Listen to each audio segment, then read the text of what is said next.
Good day, students. So, sa ngayon, pag-usapan natin yung mga factors na naka-apekto sa photosynthesis. So, remember that the last time we talked about photosynthesis, diba? It is an important process because it creates food for the autotrophs, no? And, of course, it is divided into two cycles or two processes. We have light and the dark reaction. Okay, so ano ba yung mga factors na nakakaapekto sa rate, no? So, sa rate ng photosynthesis. Pag sinabi nating rate, yun yung bilis or bagal, no? Ng process, no?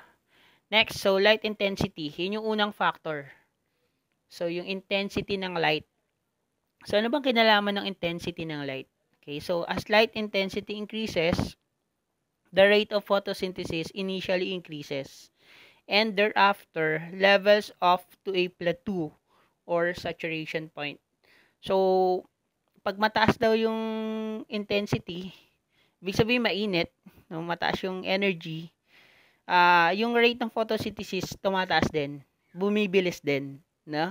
So, bumibilis siya until such time na na-reach na yung limit niya.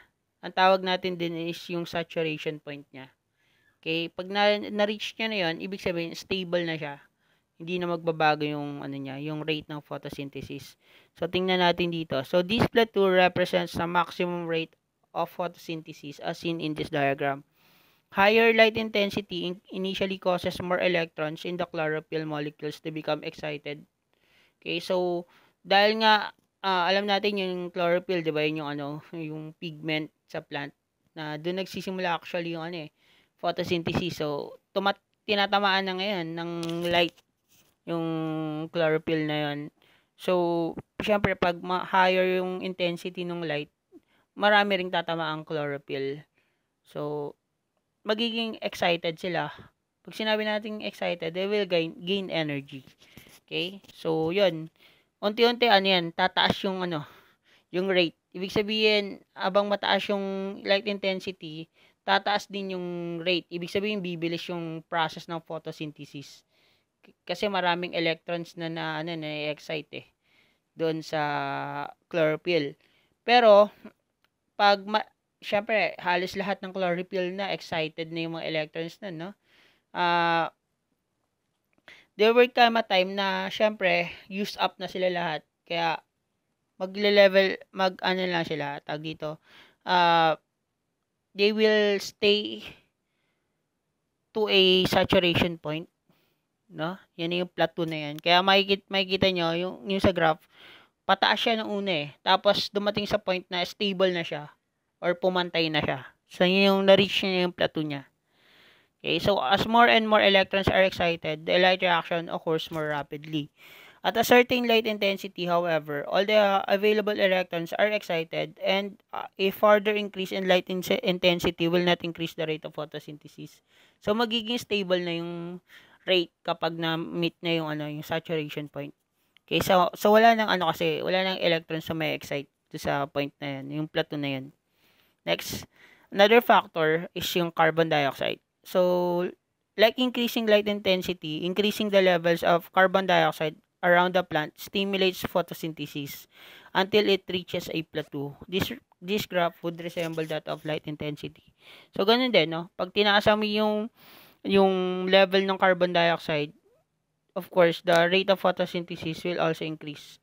Okay? So, as carbon dioxide increases, the rate of photosynthesis also increases. Okay? So, next is temperature. Raising the temperature accelerates various chemical reactions of photosynthesis. As a result, the rate of photosynthesis increases over a certain range. So, yun. Pag tinaas mo yung temperature, bibilis din yung rate ng photosynthesis or tataas din yung rate ng photosynthesis. Okay, so the rate of photosynthesis generally peaks at a certain temperature. Okay, so yun, may certain temperature daw kung saan nandun siya sa tinatag na peak, no? Next, above this temperature the rate decreases. Okay, so yun, pag sumobra ka na dun sa temperature niya yun, of course it will decrease na daw.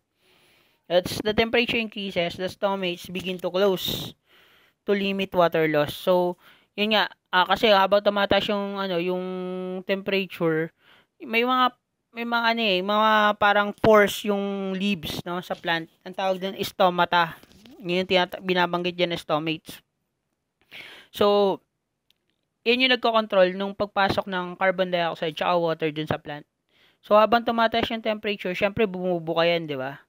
So, ngayon, pag pataas yung temperature, unti-unti, pag na-reach na yung maximum temperature, pinakasagad na temperature, magsasara na yung stomata. Bakit? Kasi made-dehydrate na yung plant. So, magsasara na yan to limit water loss. Okay? So, this will have the effect of stopping the carbon dioxide from entering the leaf. So, hindi na rin papasok dyan yung carbon dioxide. Diba? This will also decrease the rate of photosynthesis. Kaya kapag na-reach na yung certain temperature, bababa na rin yung rate of photosynthesis. Okay? Kasi yan di ba? Para for maintaining balance. Okay? So, hindi niya pwedeng pakawalan pa yung hindi pwedeng mag-undergo pa rin siya ng photosynthesis sa extreme temperatures, no? So, kasi magkakaroon ng water loss dyan. So, yun yung function ng So, meron ding yan, tawag dito, way of balancing yung plant. Also, enzymes don't function well at too high a temperature. So, yun may mga enzyme na hindi masyadong nagpa-function kapag sumobra sa temperature. Next, water. Another factor is water. A lack of water will also slow the rate of photosynthesis. Stomata can close from water loss, preventing CO2 from entering the leaf. Yun yung binanggit natin kanina. Mahalaga din yung water, no? Kasi, alam natin yung water, raw material yan sa photosynthesis. So, stomata can close from water loss, no? It will prevent the entrance of carbon dioxide. So, plants such as the cactus have adaptations to prevent water loss in dry desert climates. So, yun, tataka kayo, bakit may mga nabubuhay sa desyerto na halaman, no? Gaya ng cactus, because they have adapted to the extreme temperature. So, yan, mayroon silang mga reserve dyan na water din sa kanilang mga stems. Okay, so if the temperature is too high or too low, then the enzyme will not function properly. Sabi nga natin, no? Okay, so yun yung source natin. So, yun yung mga factors na nakaka-affect sa photosynthesis. Okay, so see you.